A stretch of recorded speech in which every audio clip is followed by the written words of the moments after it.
The day did not begin with hope.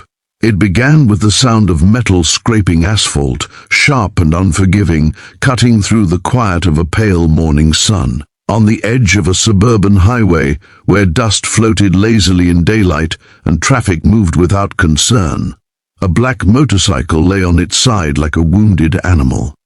Beside it, a woman in a scuffed leather jacket struggled to rise, her helmet cracked, her movement slow. Across the road, a man froze mid-step, grocery bag slipping from his hand, his heart pounding as he realized that for one fragile moment, someone's life depended entirely on him.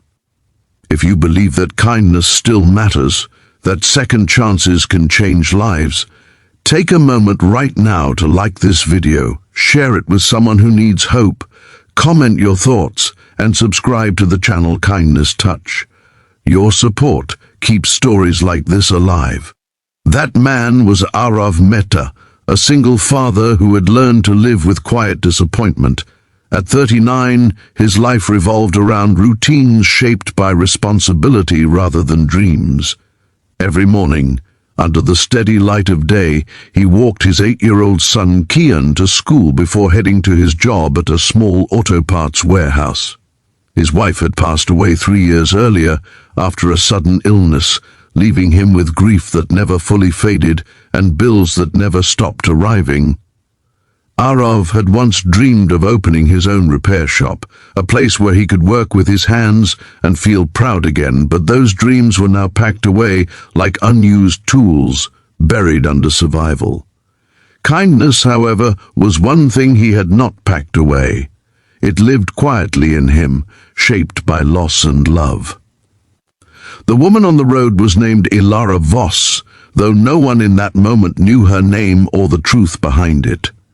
To the world, she appeared to be just another biker, dust-stained boots, worn gloves, hair tucked under a helmet.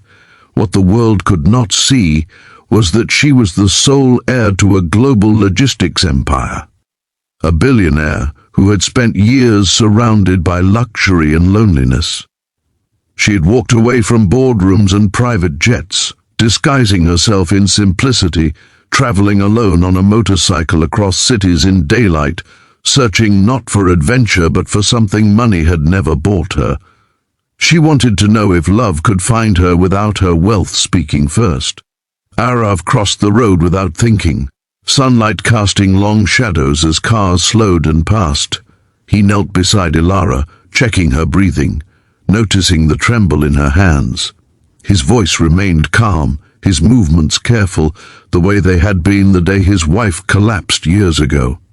He tore strips from his handkerchief to wrap a bleeding cut on her arm, steadying her as she tried to sit. He did not ask who she was or what she owned. He only saw a human being in pain, and that was enough. When the ambulance arrived, he stayed until the paramedics took over, even missing his shift at work, even knowing it meant another warning from his supervisor. Later that afternoon, under the bright, ordinary sky, Arav returned to his small apartment, guilt weighing on him as he helped Kian with homework.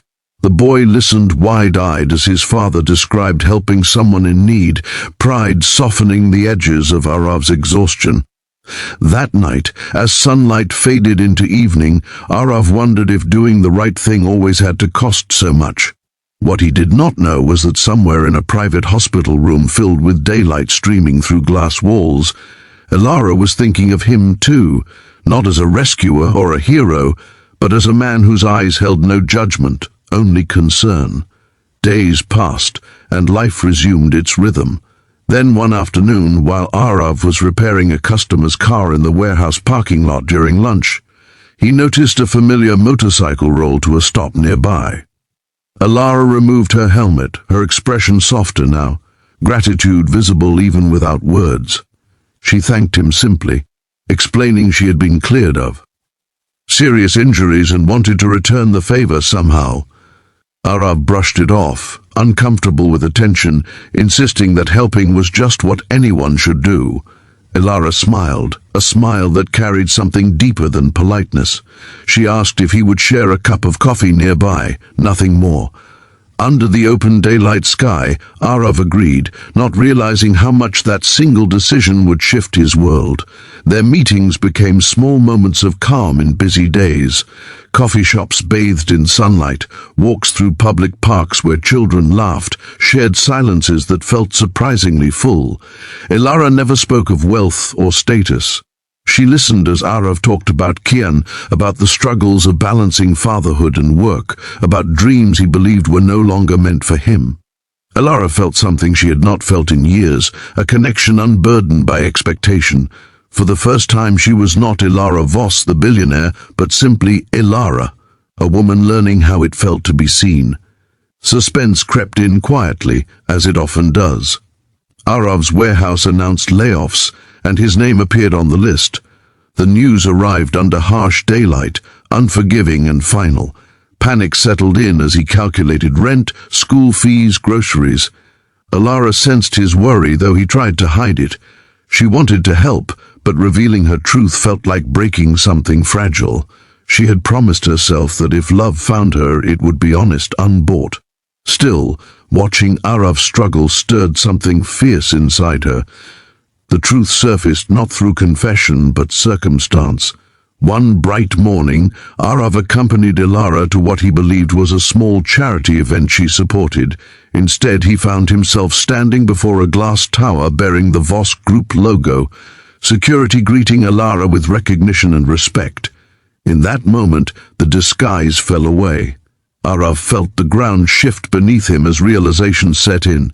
The woman he had grown close to was not wandering in search of meaning. She owned empires. Hurt and confusion mingled with shame, and he walked away without waiting for explanation. The daylight suddenly too bright. Ilara did not chase him immediately. She understood his silence, his pride, his fear of being pitied. Instead, she made a decision rooted not in wealth but in action. Through quiet channels, she invested in the neighborhood, reopening closed workshops, funding small repair businesses, creating opportunities without attaching her name. Arav soon received an offer to manage a newly funded community repair center, one that felt like the dream he had buried. He accepted without knowing who stood behind it. When Ilara finally stood before him again, sunlight spilling through the open garage doors, she spoke not as a billionaire, but as a woman asking for forgiveness. She shared her loneliness, her fear that revealing her identity would always erase the chance for genuine love. Arav listened, his anger slowly giving way to understanding. He realized that she had never tried to save him with money, only with honesty when it mattered most. The trust they rebuilt was not instant, but it was real. Months later, life looked different. Arav worked in a place he was proud of, teaching Kian the value of skill and integrity under clear daytime skies. Ilara remained present not as a savior, but as a partner who chose simplicity even when luxury was available. Love grew not from secrets or status, but from shared mornings, shared responsibilities, and shared belief in kindness. If this story touched your heart, if it reminded you that love can be found in the most unexpected moments, please take a moment now to like, comment, share, and subscribe to Kindness Touch. Your engagement helps spread stories that heal and inspire. And before this story ends, we have a special request for you. Comment below with the word kindness if you believe that helping someone without knowing their worth can change both lives forever. Under the same kind of daylight where they first met, Arav and Ilara stood watching Kian ride his bike, laughter echoing in the open air. No disguises, no rescues, no debts owed. Just two people who had learned that sometimes the greatest wealth is a moment of compassion given freely, and the courage to love without knowing what the future holds.